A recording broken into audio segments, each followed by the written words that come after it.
Halo ITERA gengs, kami dari mahasiswa Institut Teknologi Sumatera TPP 30 kelompok 13. Video ini dibuat untuk menyelesaikan salah satu tugas kelompok di mata kuliah Fisika 1B dengan dosen pengampu yaitu Ibu Nika Dwi Grifika. Kami terdiri dari 5 orang yang bekerja sama dalam memenuhi tugas ini. Jadi inilah video dari kami.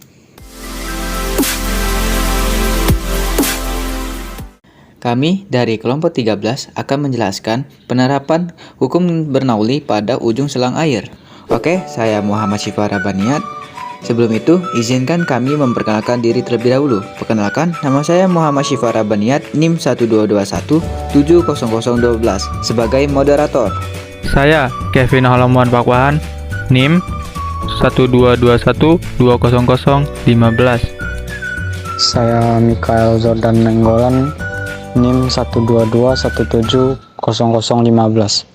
Saya Rido Fernando, NIM 122360006.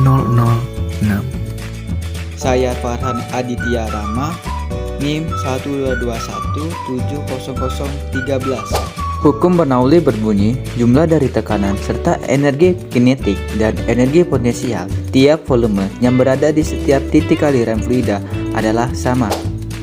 Hukum Bernoulli terjadi pada fluida dinamis. Fluida yang berperan adalah zat yang dapat mengalir, contohnya air dan gas.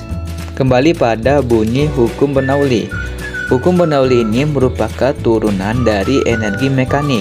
Jadi rumus yang berlaku adalah tekanan ditambah energi mekanik.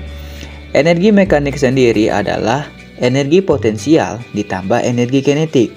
Jadi kesimpulan rumus hukum Bernoulli adalah tekanan ditambah energi potensial ditambah energi kinetik sama dengan konstan.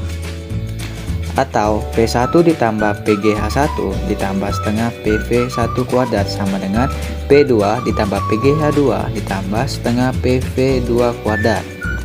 Dengan P sama dengan tekanan, Rho sama dengan massa jenis, G gravitasi, H1 dan H2 adalah tinggi awal dan tinggi akhir, V1 dan V2 adalah kecepatan awal dan kecepatan akhir.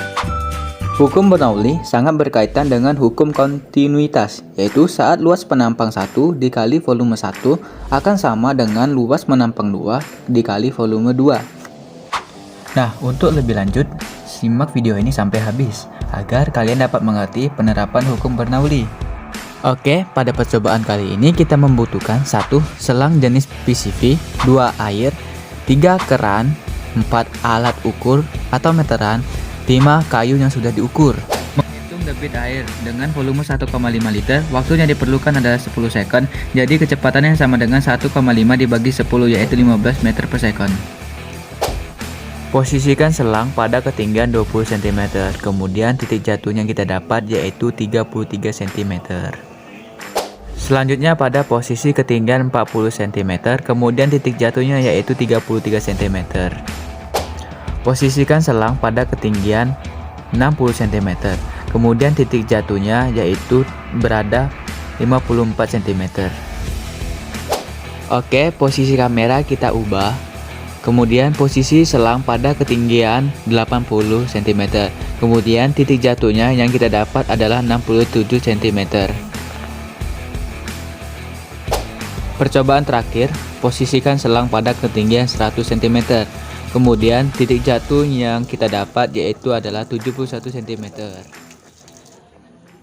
Bernoulli, di mana saat keran air dihidupkan, air akan mengalir masuk ke selang air pada tekanan dan luas penampang tertentu. Saat air mengalir, terdapat kecepatan yang berhubungan dengan energi kinetik, dan selang air ditinggikan, air akan mempunyai ketinggian tertentu, sehingga hal ini berhubungan dengan energi potensial. Untuk mendorong aliran air tentunya tekanan air pada penampang 1 harus lebih besar daripada penampang kedua. Tekanan sendiri berarti P sama dengan F per A. Untuk mendorong dibutuhkan usaha sehingga digunakan W sama dengan F kali S. Jika kedua rumus disubstitusikan menjadi W sama dengan P kali A kali S. S merupakan jarak atau panjang dari selang tersebut. Sedangkan yang kita tahu bahwa A kali S merupakan rumus dari volume silinder. Sehingga disimpulkan W sama dengan P kali V atau usaha sama dengan tekanan kali volume. Saat air keluar dari ujung selang kedua, banyaknya air akan sama seperti saat air masuk pada ujung selang pertama. Sesuai hukum kontinuitas bahwa luas penampang 1 kali volume 1 sama dengan luas penampang 2 kali volume 2. Sedangkan besaran luas penampang dikali volume adalah debit, sehingga menjadi debit 1 sama dengan debit 2. Debit sendiri merupakan jumlah volume air yang mengalir setiap satuan waktu. Turunnya menjadi V1 per T sama dengan V2 per T. Jika kedua ruas dikali dengan waktu, maka dapat disimpulkan V1 sama dengan V2, yaitu volume 1 sama dengan volume 2. Jadi pada percobaan ini, saat luas penampang dikecilkan atau ditutup, sebagian kecepatan air yang mengalir akan semakin cepat karena air akan menyeimbangi jumlah atau volume yang keluar dalam 1 detik dengan sebelum saat ditutup sebagian. Jadi banyaknya air pada A1 akan sama seperti saat air masuk pada ujung selang kedua. Karena usaha untuk mendorong air dari penampang ke 1 hingga penampang kedua yaitu W1 lebih besar dari W2, maka akan ada usaha yang hilang. Usaha yang hilang ini nantinya akan diubah menjadi energi mekanik, sehingga W1 dikurang W2 sama dengan energi mekanik. Dengan mensubstitusikan rumus yang telah didapat, W sama dengan P kali V atau energi mekanik sama dengan energi potensial ditambah energi kinetik dan tambahan ρ sama dengan M per V. Rumus hukum Bernoulli dapat diturunkan menjadi P plus rho GH plus setengah rho V kuadrat sama dengan konstan. Karena pada percobaan kali ini tinggi air di luas penampang 1 dan luas penampang kedua berbeda, disimpulkan rumus Bernoulli menjadi P1 ditambah rho GH1 ditambah setengah rho V1 kuadrat sama dengan P2 ditambah rho GH2 ditambah setengah rho V2 kuadrat. Baiklah teman-teman, itulah video dari kami. Jangan lupa like, komen, dan subscribe.